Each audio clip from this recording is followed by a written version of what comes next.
उस आदमखोर तेंदुए को इंसानी मांस की इस कदर लत लग गई थी, इसका अंदाजा आप इसी घटना से लगा सकते हैं कि एक बार एक लड़का जो केवल 14 साल का था, वो 40 बकरियों का चरवाहा था। हर शाम को जब वो जंगल से बकरियां चराकर वापस आता तो उसे खाना दे दिया जाता था।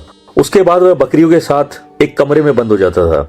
ये कमरा एक लंबे 2 मंजिले मकान के भूमि तल पर बना था और ऊपरी मंजिल पर उस लड़के और बकरियों का मालिक रहता था। लड़के ने कमरे के बाएं किनारे पर एक बाड़ सी लगाकर सोने की जगह बना रखी थी। इस कमरे में कोई खिड़की नहीं थी और एक ही दरवाजा था। जब लड़का और बकरियां सुरक्षित अंदर पहुंचते तो उनका मालिक दरवाजा बंद करता और दरवाजे पे सांकल चढ़ा देता। सांकल की खूंटी में लकड़ी भी ठूस देता ताकि सांकल अपनी जगह से हिल ना सके। लड़का अपनी सुरक्षा के लिए अंदर से एक पत्थर भी लगा लेता था। एक शाम को उस आदमखोर तेंदुए ने उस लड़के और बकरियों को कमरे में अंदर जाते हुए देख लिया और मानो उस आदमखोर ने अपना शिकार चुन लिया था। हर रोज की तरह मालिक ने दरवाजे पे सांकल लगाई और वह लड़का खाना खाकर सो गया। रात गहराती गई और वो तेंदुआ उस दरवाजे को तोड़ने के उद्देश्य से अपने पंजों से जोरदार वार करता रहा। उसके पंजों के वार से वो दरवाजा तो नहीं टूटा, लेकिन सांकल अपनी खूंटी से हट गई और दरवाजा खुल गया। उस कमरे के अंदर 40 बकरियों का जमघट और उस कमरे के कोने में सोता हुआ लड़का। या तो वो तेंदुआ बकरियों की पीठ के ऊपर से कूदता गया होगा या फिर उनके पेट के तले के नीचे से रेंगता हुआ। सोते हुए उस लड़के को उस आदमखोर ने मार के उसी कमरे के दूसरे कोने पे बैठ के खाया। हुआ ये होगा कि जब वो तेंदुआ उस दरवाजे को उखाड़ने के लिए उस पे पंजे मार रहा था, तब बकरियों के शोर की वजह से वो लड़का सुन नहीं पाया और सोता रह गया। सुबह होने पे मालिक को अपने नौकर का आधा खाया हुआ शव कमरे के दूसरे कोने पे मिला और आश्चर्य की बात ये थी कि 40 में से किसी भी बकरी के शरीर पर ना तो कोई घाव का निशान था, ना किसी पंजे का।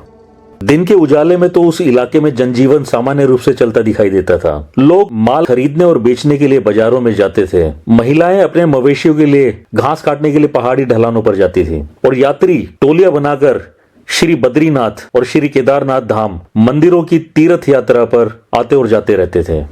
लेकिन जैसे ही सूरज धरती के पश्चिमी छोर पर पहुंचता और रात की काली छाया बढ़ने लगती, उस इलाके के लोगों का व्यवहार एकदम से बदल जाता। लोग जल्दी जल्दी अपने घर वापस लौटने लगते। घास के बड़े बड़े बोझ तले दबी महिलाएं पहाड़ों से नीचे तेजी से उतरने लगती। किसी स्थानीय व्यक्ति को कोई थका मांदा यात्री रास्ते में मिलता तो वह यात्री से कहता कि तेजी से चलो ताकि अंधेरा होने से पहले किसी चट्टी तक पहुंच सको। रात होती तो एक अजीब सा दहशत भरा सन्नाटा पूरे इलाके में पसर जाता।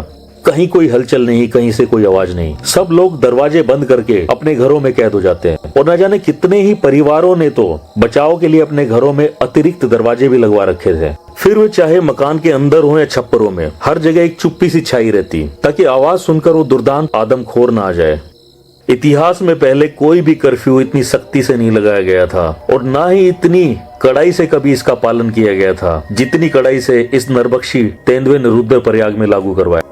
तो आइए मैं आपको लेके चलता हूँ सन 1918 में और एहसास दिलाना चाहूंगा उस आतंक का जो गढ़वाल के उस 500 वर्ग मील इलाके के लोगों ने झेला था जहाँ ये आदमखोर सक्रिय था। इन लोगों के अलावा हर साल उन 60,000 तीर्थ यात्रियों ने भी ये आतंक भोगा होगा जो सन 1918 से लेकर सन 1926 तक यहाँ यात्रा पर आए थे।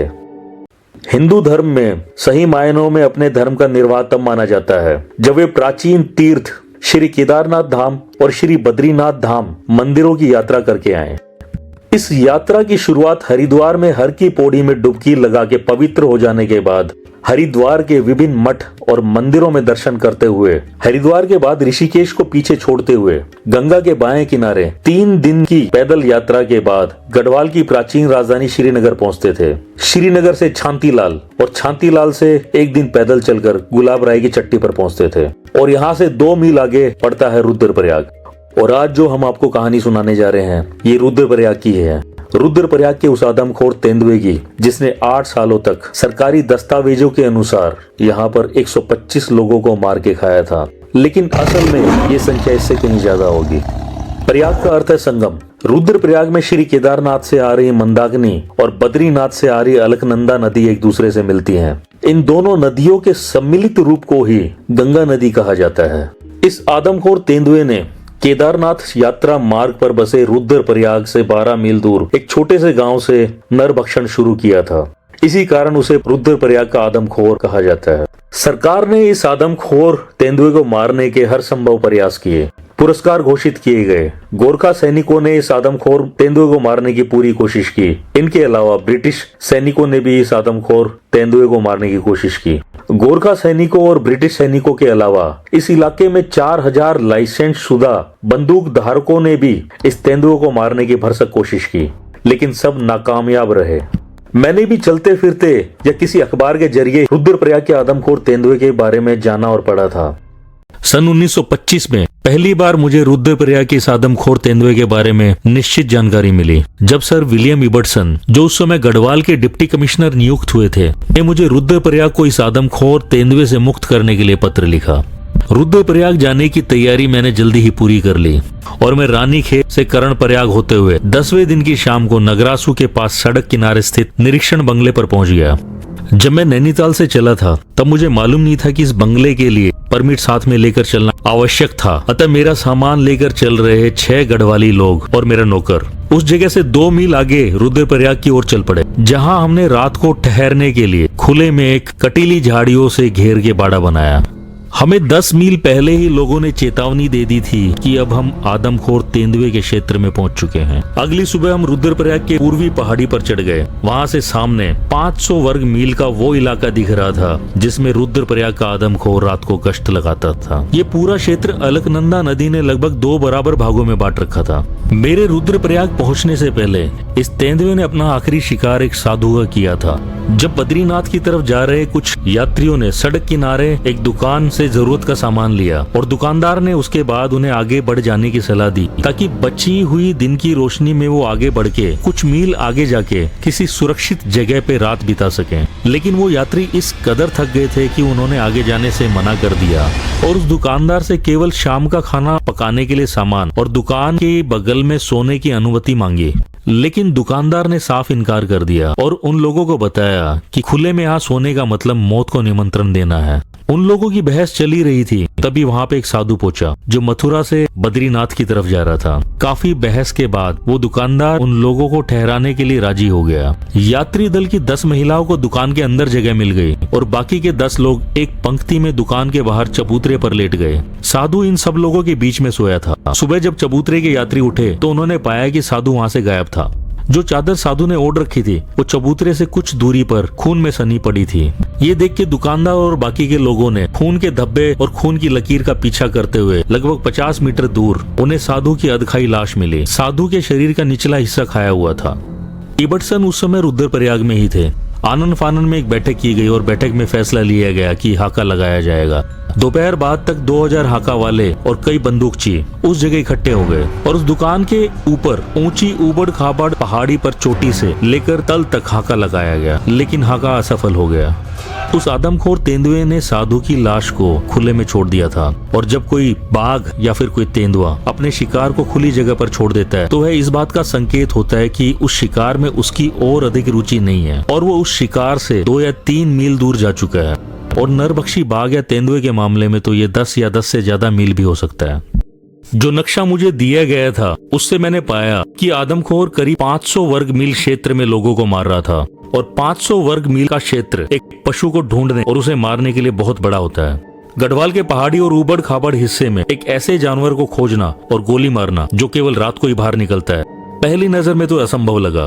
लेकिन जब मैंने अलकनंदा नदी पर गौर किया जो इस इलाके को लगभग 2 भागों में बांटती है, तो मैंने विचार किया कि कोई भी तेंदुआ किसी भी परिस्थिति में अपनी इच्छा से अलकनंदा के बर्फ जैसे ठंडे व तेज बहाव वाले पानी में नहीं जाएगा। तो पूर्ण रूप से मुझे विश्वास था कि आदमखोर एक किनारे से दूसरे किनारे जाने के लिए जरूर किसी पुल का इस्तेमाल करता होगा। इस इलाके में 2 पुल थे, एक रुद्रप्रयाग में और दूसरा 12 मील ऊपर चटवा पीपल में। मैं निश्चित था अगर मैं इन दोनों पुलों को बंद कर दूंगा तो तेंदुए की गतिविधि को अलकनंदा के एक तरफ सीमित कर सकता हूँ, जिससे उसे तलाशने के लिए क्षेत्र का आकार आधा रह जाएगा। तेंदुए ने अपना आखिरी शिकार यानी उस साधु का शिकार नदी के बाएं किनारे चटवा पीपल पुल से कुछ मील की दूरी पे किया था। तो ये तय था कि वो अपने शिकार को खुला छोड़ने के बाद पुल पार करके चला गया होगा, क्योंकि इस शिकार के बाद उस इलाके के लोग दुगने चौकन्ने हो गए होंगे और उसी क्षेत्र में लगातार दूसरा शिकार मिलना उसके लिए असंभव था। मैंने 2 बकरे खरीदे। इनमें से एक को यात्रा मार्ग से 1 मील की दूरी पर बांध दिया। और दूसरे को अलकनंदा के पार ले जाकर घनी झाड़ियों से गुजर रहे उस रास्ते पे बांध आया जिस पर मुझे एक बड़े बाघ के पुराने पंजे के निशान दिखाई दिए थे। दूसरी सुबह इन बकरों के पास जाने पर मैंने पाया कि नदी के पार बांधा गया बकरा मार डाला गया था और उसका एक छोटा सा हिस्सा खा लिया गया था। उस मारे गए बकरे से करीब 50 गज दूर मैंने एक छोटे से पेड़ की शाखा पर पोजीशन ली और 3 घंटे तक वहां पर बैठा रहा, लेकिन कोई मुझे ऐसा संकेत नहीं मिला जिससे लगे कि वो तेंदुआ आसपास है। उसके बाद मैं वापस अपने बंगले में चला आया।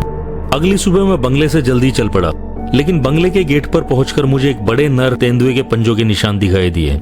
इन निशानों का पीछा करते हुए मैं घने जंगल वाले बीहड़ में पहुंचा जो उस रास्ते के पास था जिस पर बकरा मरा हुआ पड़ा था।